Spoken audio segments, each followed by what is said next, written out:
তিনি বলছেন রাতের বেলা এমন কিছু মাখলুক বের হয় যাদেরকে তোমরা দেখো না। দুষ্ট জিন বের হয়। কি বের হয়? জিন জাতি নাই পৃথিবীতে? আল্লাহ পাক সূরা জিন নামে একটা গোটা সূরা নাজিল করেছেন, করেন নাই? হাফেজ আছে না এখানে মানুষ?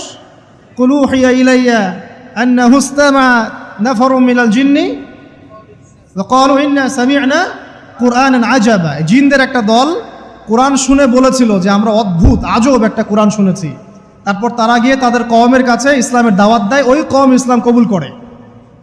এটা নবী সাল্লাল্লাহু আলাইহি ওয়াসাল্লামের জীবনের সেই সময়কার ঘটনা, যখন নবীজি তায়েফ থেকে ফিরে আসছেন। তায়েফবাসী তাকে অত্যাচার করলো, তিনি নাখলা উপত্যকায় এসে নামাজ পড়ছেন, ওই নামাজের কেরাত শুনে জিনরা ইসলাম কবুল করেছে। তো সূরা জিনে আল্লাহ পাক এই কথা নাজিল করেছেন। তো আল্লাহ পাক যে বলছেন জিন জাতি আছে, আল্লাহ কি মিথ্যা কথা বলছেন? নাকি নাসা যখন বলে এলিয়েন আছে তখন ওইটা সত্য, আর আল্লাহ বলছেন জিন জাতি আছে এটা মিথ্যা? তা আমাদেরকে আবার নতুন করে মুসলমান হওয়া লাগবে এখন, না আমাদের কনসেপ্ট চেঞ্জ হয়ে গেছে? আবার দেখেন আল্লাহ পাক বলছেন সূরা জারিয়াতের 56 নম্বর আয়াতে, ওয়ামা খালাকতুল জিন্না ওয়াল ইনসা ইল্লা লিয়াবুদুন। আমি জিন আর মানুষকে শুধু আমার ইবাদত করার জন্যই সৃষ্টি করেছে। তাহলে দুটো জাতি পাওয়া গেল, জিন এবং মানুষ। জিন কিসের তৈরি? আগুনের তৈরি। মানুষ কিসের তৈরি? কাদামাটি। ফেরেশতা কিসের তৈরি? নূরের তৈরি। তো এই যে সৃষ্টির বৈচিত্র্য, এটা কার সৃষ্টি? তো সেই আল্লাহ পাকের জ্ঞান সবচেয়ে বেশি না আমার জ্ঞান সবচেয়ে বেশি? সে আল্লাহর পক্ষ থেকে যখন কোরআন এবং হাদিস নাজিল হবে, তা আমি অন্ধভাবে মানবো না? নাকি আমি আল্লাহকে চ্যালেঞ্জ করবো ইবলিসের মতো? ইবলিস আল্লাহকে চ্যালেঞ্জ করছে না, খলাকতানি মিন নার ওয়া খলাকতাহু মিন তিন। আমি কেন আদমকে সেজদা করতে যাব? আমি কেন আদমকে সেজদা করতে যাব? আপনি আদমকে সৃষ্টি করেছেন মাটি দিয়ে, আমাকে সৃষ্টি করেছেন আগুন দিয়ে। তাহলে আমি আদমের চাইতে সুপিরিয়র, আমি আদমের চাইতে সেরা, তা আমি কেন ওকে সেজদা করতে যাব? তো ইবলিস আল্লাহকে চ্যালেঞ্জ করলো না?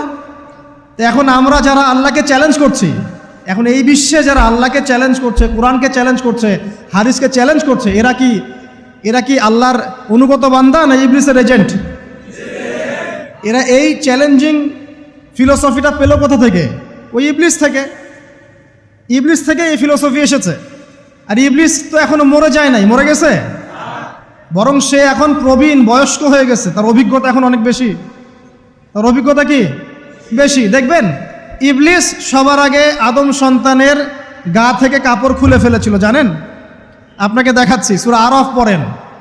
সূরা আরাফের মধ্যে আল্লাহ পাক বলছেন, ইয়া বানি আদম, হে আদম সন্তান, লা ইয়াফতিনান্নাকুমুশ শাইতান, হে আদমের সন্তানরা তোমরা শুনে রাখো, শয়তান ইবলিস যেন তোমাদেরকে ফিতনায় ফেলতে না পারে। কে বলছেন? আল্লাহ। কিরকম ফিতনা? ইয়ানজিউ আনহুমা লিবাসাহুমা, যে ইবলিস তোমাদের বাবা মায়ের গা থেকে কাপড় খুলে ফেলেছিল।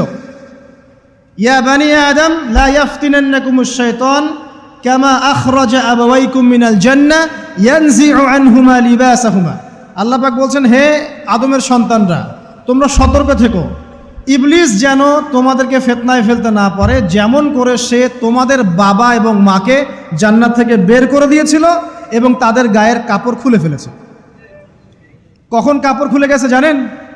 যখন ওই যে গাছের কাছে তারা চলে গেলেন, ওই যে এই গাছের কাছে যেও না, ওয়ালা তাকরাবা হাদিহিশ শাজারা, তোমরা এই গাছের কাছে যেও না। যখনই তারা গাছের কাছে গেলেন, ফল খেলেন, সাথে সাথে গায়ের কাপড় খুলে পড়ে গেছে। এর আগ পর্যন্ত দুজন জানতেন না কার লজ্জাস্থান কেমন। এই ঘটনার পর একে অপরের লজ্জাস্থান উন্মুক্ত হয়ে যায়। তারপর তারা জান্নাতের পাতাগুলো ছিঁড়ে ছিঁড়ে লজ্জাস্থান ঢাকতে লাগলেন। তাহলে ইবলিস আমাদের পিতামাতাকে প্রতারিত করে ধোকায় ফেলে গা থেকে কাপড় খুলে ফেলেছে না? কথা কি বুঝতে পারছেন?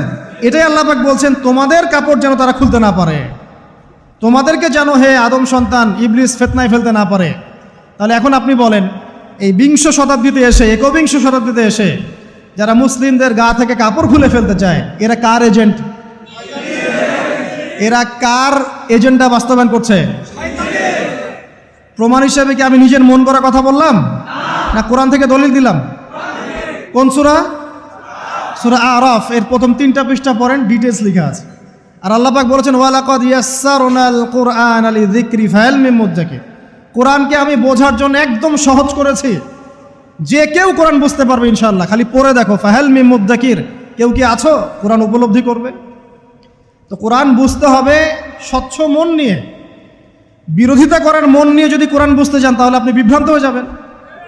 স্বচ্ছ মন নিয়ে একটা কলবুন সালিম নিয়ে আত্মসমর্পণের নিয়াতে আপনাকে কোরআন বুঝতে হবে, দেখবেন আল্লাহ আপনাকে হেদায়েত দিবেন ইনশাআল্লাহ।